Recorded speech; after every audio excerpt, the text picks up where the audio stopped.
Hey everybody, welcome back to my channel. Today we're going to do a tutorial on Inkscape about how to set up a file for sublimation on fabric. I've been doing this for probably about a year now for my bummies, and it's been really amazing and a lot of fun. So I wanted to show you guys how easy Inkscape really can be to use for this. I don't use any other program for sublimation, just Inkscape. So even when I'm putting items on shirts or whatever, then I'm using Inkscape. So wanted you guys to cross that bridge and find out it's not hard. We're going to start with something really simple. I'll show you right from the beginning how we do it, how I set up my page, everything. So come join me over at the computer and let's get started.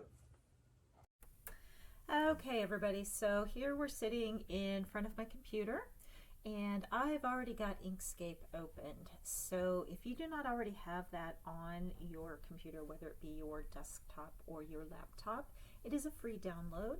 Just go out and look for Inkscape. It's I-N-K-S-C-A-P-E, Inkscape, one word. And it is a wonderful, wonderful program. And I know this looks a little scary with everything that's up here on my screen right now. We're just going to do the basic things on this, and then it will help gain you some confidence. And I think then you'll start feeling like maybe you can play around with this a little bit more. This is also a program that you could use for your cutters if you choose to do so, because this does have a SVG file format. So once you learn how to do this with sublimation, I think you're going to be really feeling like you can maybe step out and play around a little bit. I use this just to print for sublimation. I know you're all thinking, Inkscape, SVG files, and sublimation, what is she talking about? This is a great, great program I've found to help me keep my colors true from my ink through my printer and then into the final output of the sublimation print. I really love how easy it is to make things happen in here. So let's start playing around with this and I'll show you what I do. I use this program mainly for when I go to market. I sublimate my own patterns onto the bummy fabric and then I make bummies from them. So how do I do that, you ask? Well, let's look at how we do that. So when you first open up Inkscape here, it's just gonna open up like this. You know, it's gonna open, say, new document 1, nothing new going on. If it opened and didn't bring this up, all you do is go up into the upper left-hand corner here to File and Open New. And then it'll bring you to a page that looks very much like this. So what I like to do to begin with is to get my settings and everything put together, and then I only have to do that once, and I will save that. You can save it as a template if you wish, or just always open your file that you know you have your settings already done in, and then you just hit Save As and name it as your new file, and then they're always going to carry forward with you, and you don't ever have to do this step again. But you can if you want to. I'm all about trying to save myself a few minutes. So I like to work in the inches format rather than the metric format. So I'm going to go and change up here from millimeters to inches. It's in your top bar up here. That way when I start resizing my my print, I know exactly what size my print's going to be with this width and this height right here. The other thing I like to do while I'm up here, so I don't have to direct you back up to here again, see this little lock right here, and it's open. See how it brings up the little box that says when locked, change both width and height by the same proportion. So when I click that locked, then when I pick on the grips of my image and I pull, it proportionately resizes it up, and then if I push it, it proportionally sizes it down. I'll show you how to do that, so don't worry. And let's go over here now You should open to this transform. That's kind of the standard box that it'll default to. Change that to inches. Don't have to worry about anything right here. Okay, and I don't believe there's anything else. Nope, nothing else that I changed there. So leave that be. Now, the next thing I like to do is to go set up my size of my paper. It should default, it looks like, to 8.5 by 11, but let's go check. So under File, you want to go down to Document Properties down here. Open that up, and I was looking at something earlier, so it should open to this page thing, and you'll see, again, we have millimeters here. Change that to inches, and it's about 8.5 by 11. Let's go ahead and change that so it's a solid 8.5. Now, if you want to use 8.5 by 11 pages, then just change that to an 8.5 by 11 and you're good to go.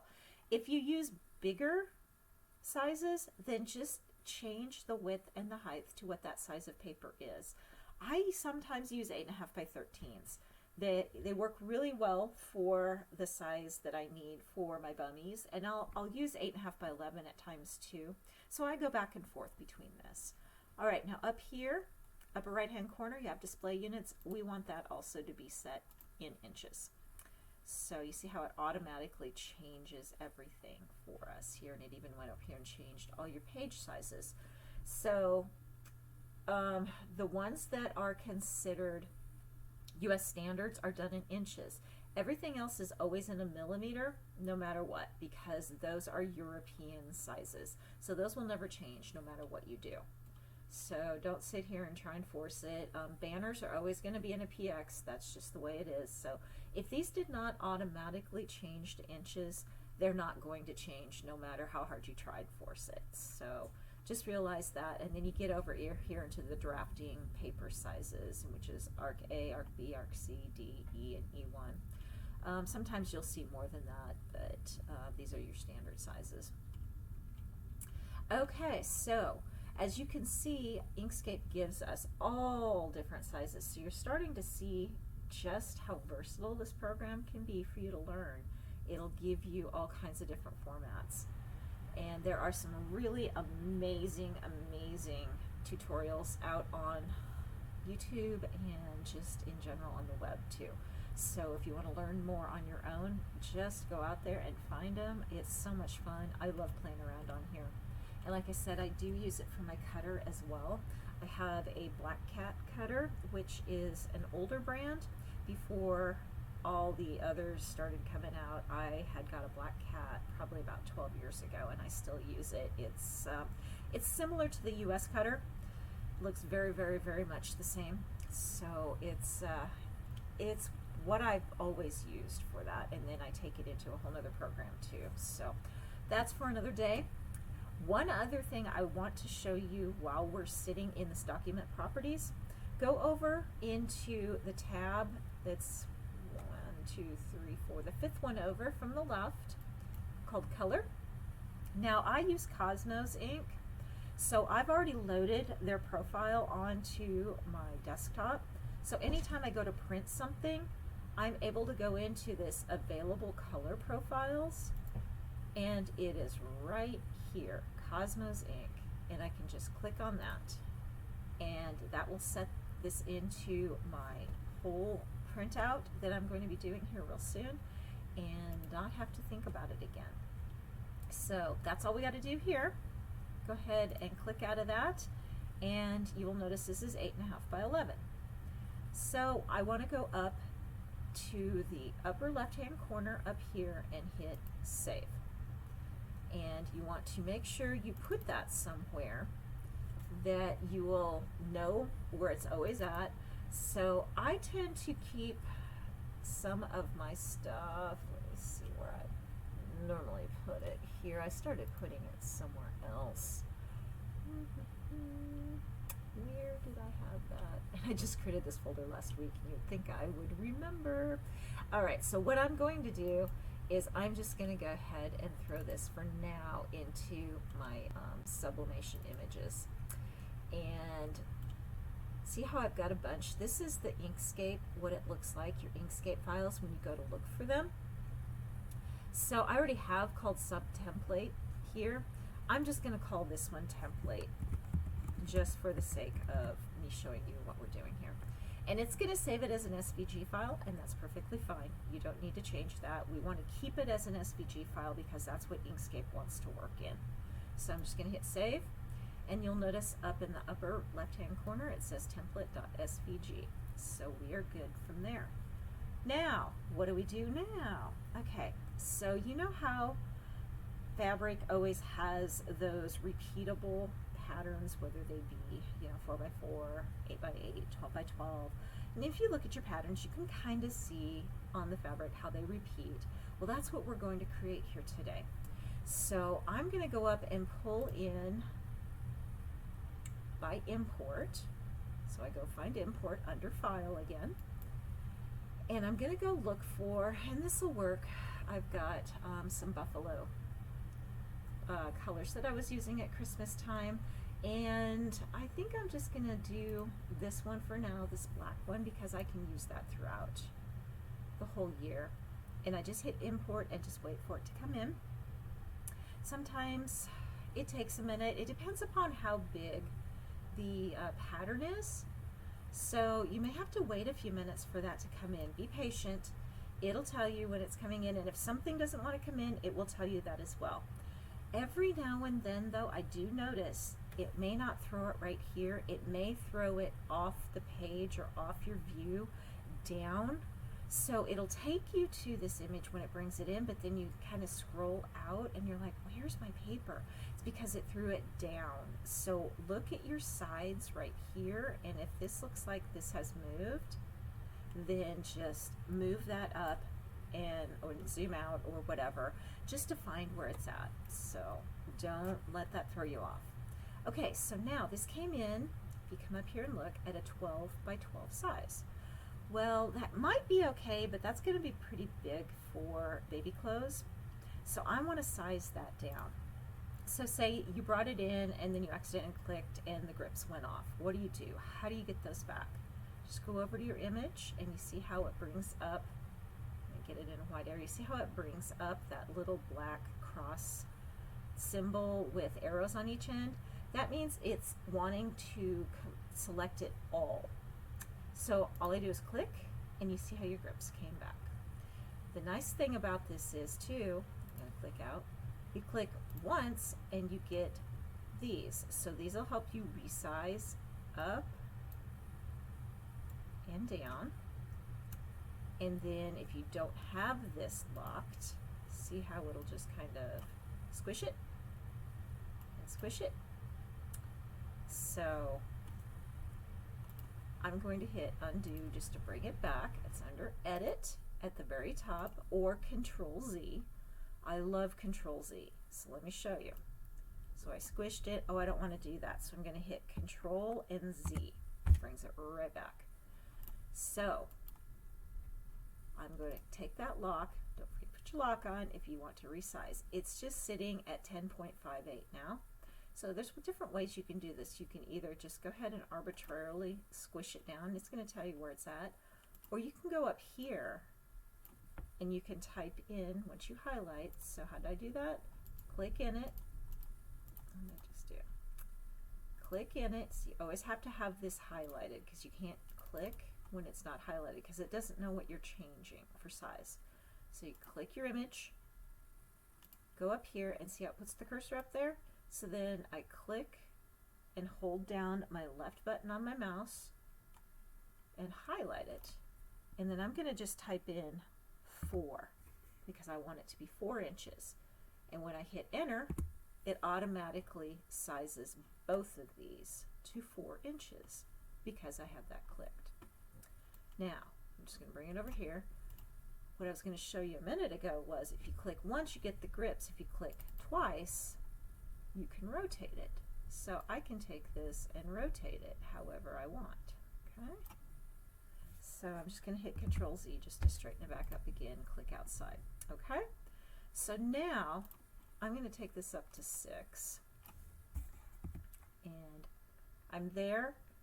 You can hit enter or hit tab, one of the two, and it'll just take it and copy it back over here. Or if you do it over here, it'll make this one the same as well. So it's always the width and the height that are going to change for you. So I'm going to go ahead, and I usually put this outside of this box just a little bit, this box right here.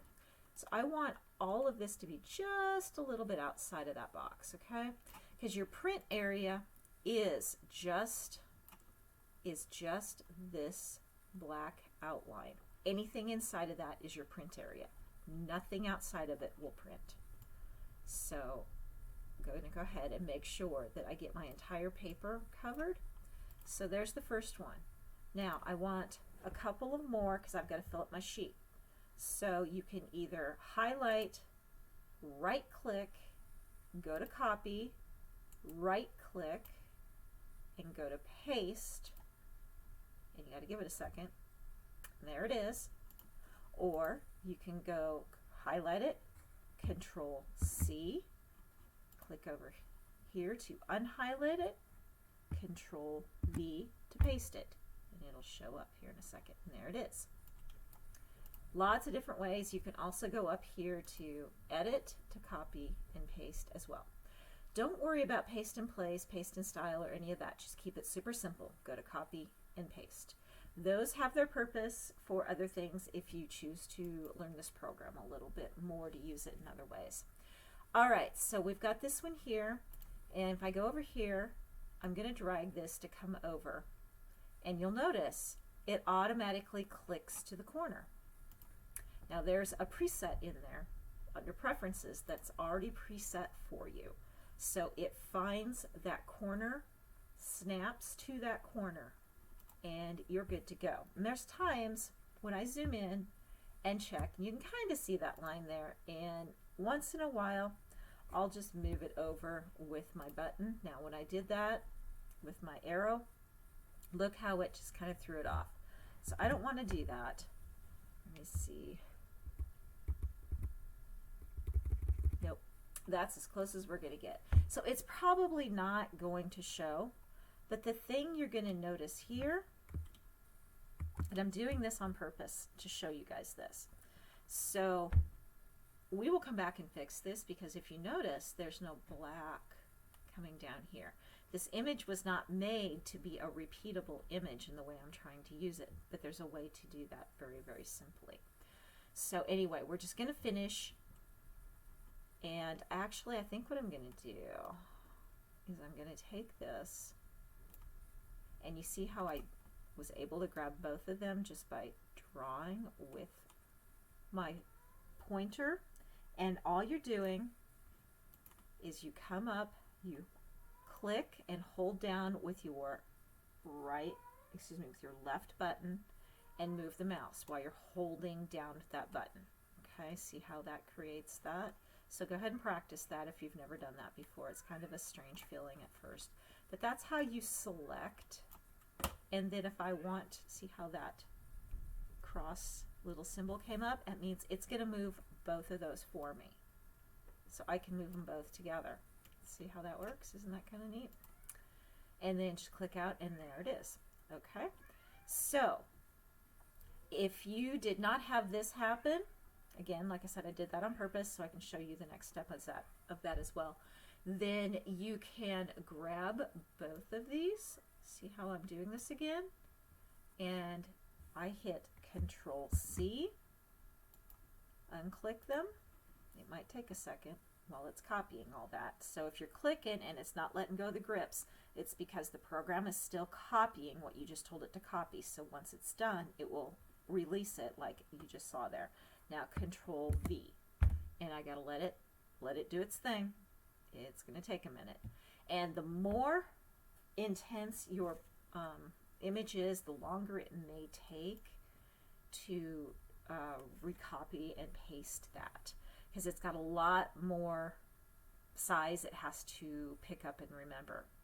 See how it clicked to that corner again? And it just automatically clicks to that. See, corner to corner.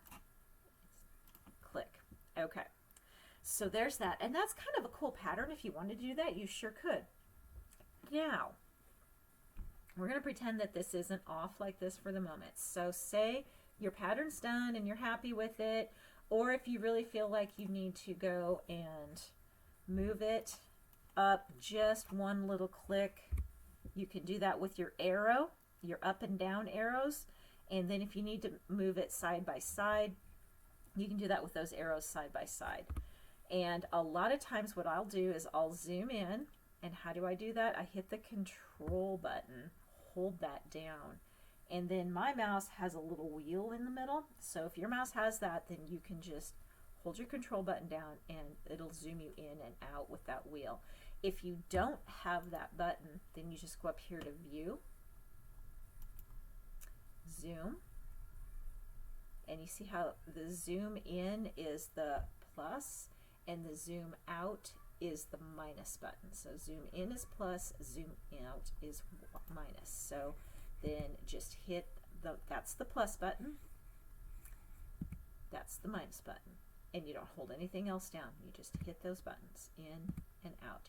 And so you can go in and really get in there and look and see how things are looking. And now we'll be using this here in a minute because I'm going to show you how to fix the fact that there is no black right here. So I'm going to just zoom back out for a second. So say you're done and you're ready to print, then you will go over here, and actually before you do that, I'm sorry, I want you to save this. So you can hit this button and hit save, or you can hit Control S. That's a little keyboard shortcut for you. Now that's the template. I still have it saved to. It's okay. You can go back later and do a save as. So you go up into File and hit Save As, and then decide where you're going to put all these. You know, I've got all these here under my sub images. These each mean something to me. So go create some kind of a folder structure, and I would save this as, you know, maybe a plaid or a checkered. Sometimes I've just got some things just hanging out down here yet. I still need to go clean a lot of this stuff up. So anyway, you can do all that too.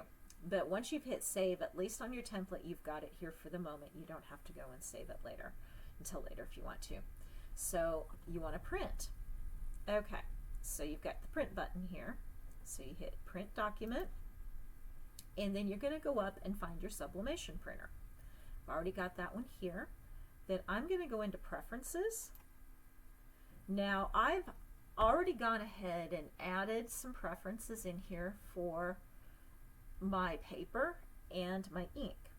So I use a sub paper, and I want to make sure that that is set to a premium presentation paper matte, and the quality is high. And again, I'm using an Epson 2720 printer, so that's what this is going to look like if you have that same printer that I have. So that's set for high, and the color is set for color.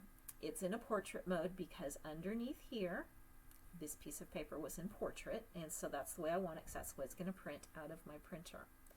So I'm going to go over here and choose 8.5 by 11. Now it's a preset, so I already added the preset here, and all I did was just go in and typed in this A sub paper 8.5 by 11 premium matte, and I typed it there, and I hit save.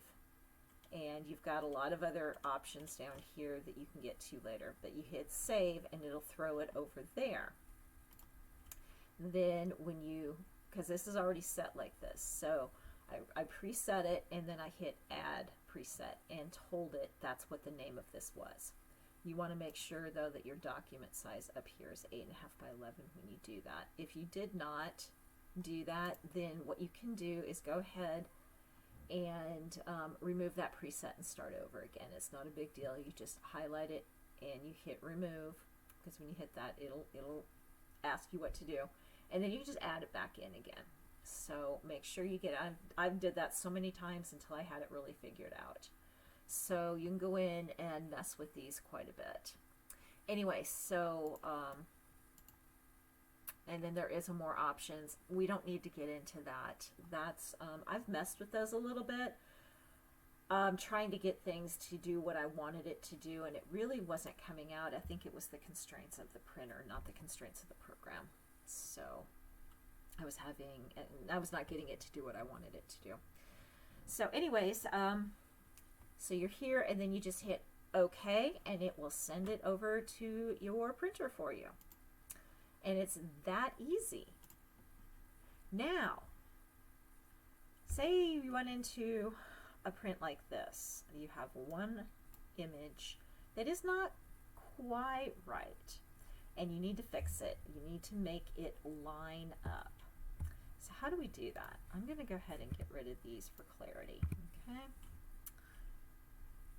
And I'm just going to say that, so I've learned with all my years of working with programs, you save often, so you don't have to go back and redo things a million times. Okay, so I highlighted the image I want to move, and I'm going to go in so I can really see what I'm doing. And all we're going to do, see, this is the image that I'm moving, is I am going to hit, remember the up, down, right, left arrows I was talking about? I'm going to hit that left arrow and see how my image moves really fast. So get it? So you see these dotted lines right here? I want them to line up with the side of that. And look at that. Fixed it.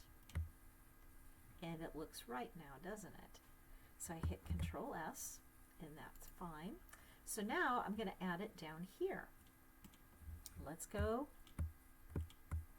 And another cool feature you can do when you're doing this, which can make things very easy, is I can group that now so that it locks it. When I go to copy this and bring it down so that it goes down to the bottom, it'll lock it in and it won't move on me. So when I do that, I want to hit Control G, the letter G, which is group. Now the other place that you can find that is up here. I am so used to doing shortcuts. It might take me a second here to find where it's at. Here it is under Object, and you've got Group. And then if you want to ungroup it, it's down here. So now that's a group, and look, it acts as one image. So we're good there. So I'm going to pull this down. Let me find that constraint there of where it's going to print to. Control C for copy. Give it a second to copy because it's got a little there to think. Control V to paste it. It's going to take a second. There it is. Now it stays as the group, if you've noticed that. Bring it over here and see how it's snapped to those grid. There's little grids there that it's reading. You may not see them, but they're there. Now we're going to go scroll back in, and I'm going to highlight. Doesn't matter if you take top or bottom, but I always highlight the bottom one. And we're going to move that up. And then that line, see how that dashed line lines up with the edge of that. Now let's zoom back out, remove that, the grips, and see how we've got everything nice and lined up.